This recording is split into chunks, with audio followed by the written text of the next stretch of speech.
Banyak sangat tip uruskan duit dekat media sosial ni. Kita nak ikut yang mana?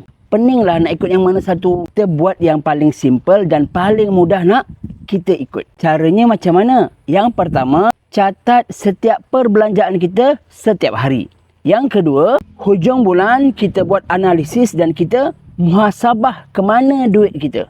Hasilnya, kita akan dapati ada kebocoran duit kita. Jadi, tugas kita adalah untuk kita menampal kebocoran itu.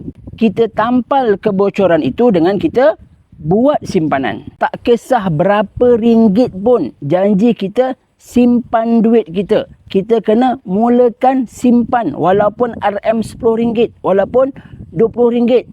Sekecil mana pun kita kena simpan. Itu hanya sebagai permulaan. Dalam buku Bagaimana Nak Survive Dalam Ekonomi Hari Ini, ada tunjukkan cara bagaimana untuk kita uruskan duit. Jadi, dapatkan di beg kuning sekarang.